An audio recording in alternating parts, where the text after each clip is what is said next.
নমস্কার বন্ধুরা। এই রোজকার নিয়মে তো আছেই, গোপালকে দিয়ে দিলাম, দিয়ে একটু ঘরটা একটু মুছে নিলাম ওই দিক দিয়ে, দিয়ে তারপরে রান্নাঘরে চলে গেলাম, গোপালকে একটু দিয়ে তারপরে ঘরটা মুছলাম। কারণ কি, এখানে একটুখানি জল টল আপনাদের দাদা খুব নোংরা করে, কাজ করে ঠিকই কিন্তু খুব নোংরা করে। তারপরে রান্নাঘরে গেলাম, দিয়ে রুটি করলাম, রুটি করে তারপরে আমার একটু নিজের কাজ বাকি ছিল, অনেকটা কাজ বাকি ছিল। আজকে সেই কাজগুলো করতে বসে পড়েছিলাম, যার জন্য আজকে আমার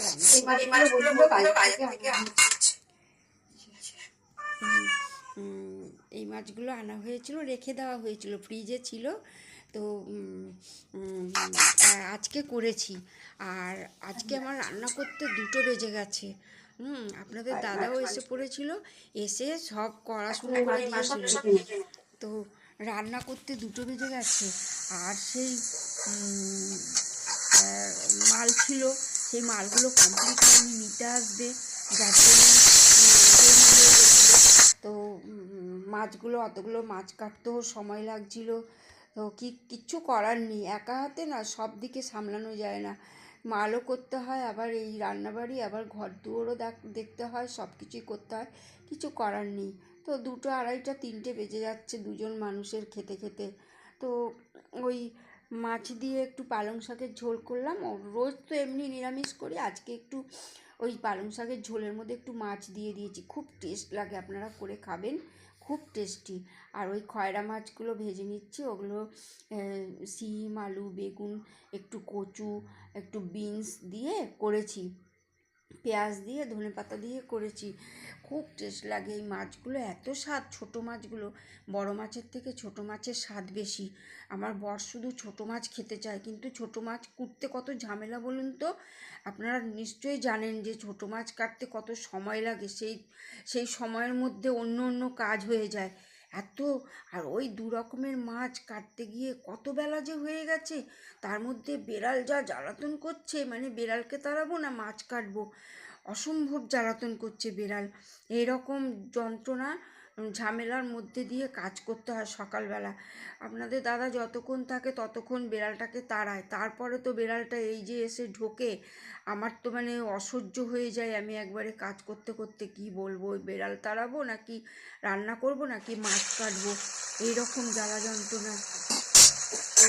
মাছের তরকারিটা এরকম করে খুব টেস্টি হয়। চুনো মাছগুলো যেগুলো দেখালাম, চুনো মাছগুলো ভাজলাম। আর ওই চিংড়ি মাছগুলো মালাইকারি করলাম চিংড়ি মাছগুলো দিয়ে। তো চিংড়ি মাছগুলো ছিল, সেগুলো তো করা হয়নি, ওইগুলো দিয়ে আজকে মালাইকারি করলাম। গাছের নারকোল ছিল, বললাম যে নারকোল কেটে দিয়ে যাও, ফাটিয়ে দিয়ে যাও, তারপর ও কেটে দিয়ে গেল, আমি গ্রাইন্ডারে একদম পেস্ট করে নিলাম, দুধ বার করে নিলাম, দিয়ে নারকোল দিয়ে দুধ দিয়ে মালাইকারিটা করলাম। আর এটা নিরামিষ করেছি আমি, আদা রসুন দিইনি, কিন্তু এটাতে ছিল গরম মশলা, গোটা গরম মশলা তো দিলাম, তার মধ্যে একটা মশলা তৈরি করা ছিল বাটিতে, সেটা হচ্ছে কাঁচা লঙ্কা বাটা ছিল, তারপরে রেড চিলি পাউডার ছিল, হলুদ ছিল, আর নুন ছিল, আর একটু লাল লঙ্কার গুঁড়ি ছিল। হ্যাঁ, তো ঢেলে দিয়েছিলাম। এটা সেই